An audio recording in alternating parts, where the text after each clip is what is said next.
How's it going, boys? And big news on the NHL trade front as Nail Yakupov is traded to the St. Louis Blues for a conditional third-round pick and a prospect. The conditional third-round pick turned into a second if Yakupov scores 15 goals. Wow. Didn't expect that. Well, I mean, we expect them to be traded, but not specifically to St. Louis. So I'm going to do a quick breakdown of this trade. So first and foremost, I think Nail Yakupov needed to get the hell out of Edmonton. First and foremost, I thought he would actually get another chance to maybe play with him with McDavid, see what happens. But apparently not. I think it's good that Yakupov goes to St. Louis because he's going to get to play with Vladimir Tarasenko, which is going to be huge having those two Russians together. I don't think there's any other Russians that Yakupov was going to be playing with over in Edmonton. So it's good that he gets to move on, go to St. Louis, and maybe he'll show his true first overall pick potential. Because, listen, he was a first overall pick nonetheless. We're not going to sit here and say he sucks, he's got no potential. He's a former first overall pick. Things just didn't work out in Edmonton. If you look at that team, you know, they got a history of busting players. All right, Ryan Nugent-Hopkins at one point was said to be the next Sidney Crosby. Go figure. All right, Taylor Hall. I mean, showed the flesh of his potential, but never got to really emerge. Connor McDavid as a player is kind of unbreakable. Justin Schultz, when they signed him, they thought Justin Schultz would be the next great two-way offensive defenseman. Where is he right now? He got traded for, like, what, a third-round pick to freaking Pittsburgh. He's making $1.5 million, $1.4 million on his current contract. Well, Devin Dubnyk. Devin Dubnyk sucked in Edmonton. He goes to freaking Minnesota. He's a Vezina Trophy candidate. Who else? Players just got to move on. Griffin Reinhart. This kid had unbelievable amounts of potential. They just cut him for the second year. You know, Edmonton's got a history of screwing players, man. And you know what? When they leave, they tend to do pretty good. So we'll see. I think Yakupov's going to tear it up now. He's going to really show his true potential. Yakupov's rookie season, it was a good season. I think he had 34 points in 48 games. He had a couple really clutch goals, moving up and down the ice good. He really looked like he'd be a great player. It just was all south from there. A lot of pressure on the kid, you know. 19 years old, second season in the NHL on a team that's been hasn't made the playoffs since they lost in the Stanley Cup Finals.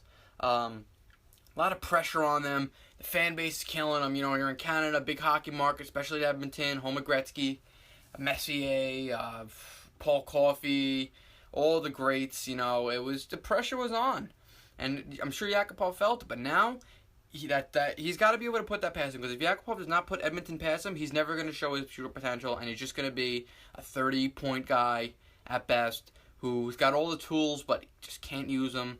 You know. So many players that get screwed like that could really be such great players that just put it all together. John Moore, Michael Del Zotto, Nail Yakupov, will throw him in there. So many guys that had all the potential in the world but just blew it. For whatever reason, you know, it just so happened they weren't. Yeah, it just didn't work. Maybe they were partying too much or whatever it was.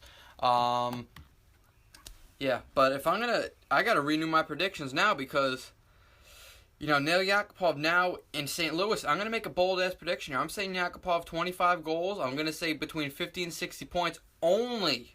This is only if he plays on a line with Vladimir Tarasenko. Because I think Yakupov and Tarasenko will be a very good line. You got to assume Tarasenko played some role in them getting Yakupov because St. Louis was not even, you know, in the rumblings for Yakupov ever, as far as I know. All I heard was Chicago of most recently. So, yeah, I got to think Tarasenko played a role. Tarasenko was right about Artemi Panarin, but the Blackhawks hopped on that. So maybe Tarasenko was ahead of the curve this time, and he said, you know what, get him now before Chicago does. So, yeah, I love the trade. I don't like the trade for the Edmonton Oilers because that third or second round pick ain't going to do much, and the prospect I got is maybe an ECHL player, max. You know, maybe he'll get a couple games in the AHL, but I don't see him doing much. Hopefully I'm wrong for Edmonton's sake, but yeah, I like this trade. I love it for the St. Louis Blues. You know what it is? It's poor asset management on the part of the Edmonton Oilers. They turned 2 first overall picks this year. As a matter of fact, they're the first team to do that in history, trade 2 first overall picks in 1 year. They turned 2 first overall picks into a third round pick that could be a second rounder, Adam Larson, and an ECHL/AHL player.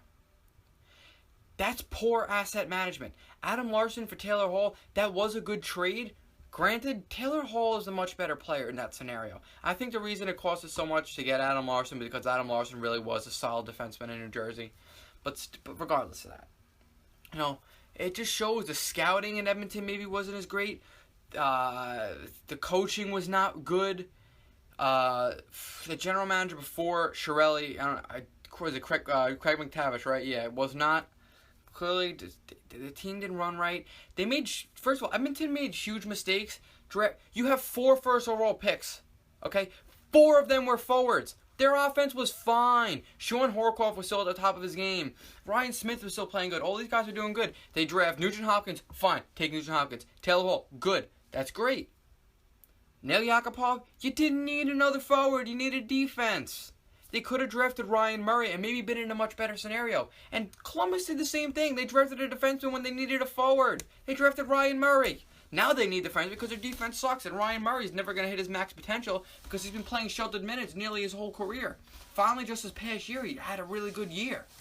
You know? So if Edmonton, think about this, the NHL would be so different. If Edmonton would have drafted Ryan Murray, and let's just say, for example, Yakupov went to the Columbus Blue Jackets, this NHL would be so different. Edmonton might be a playoff team.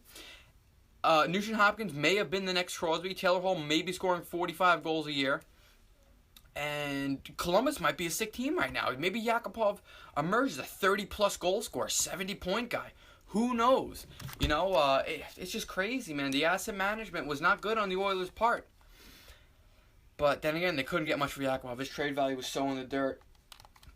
But yeah, so my final statement I'm going to put on this, and I want to hear from you guys. I really want to hear from you guys, your opinions on this. I really think Yakupov is going to show his true potential this year. I think he's going to score between 20, 25 goals, and he's also going to score between 40, 50, maybe even 60 points. I'm going to leave that out there. I want to hear what you guys say. But remember, those point predictions are if he plays with Tarasenko. I don't see him really doing that with anybody else.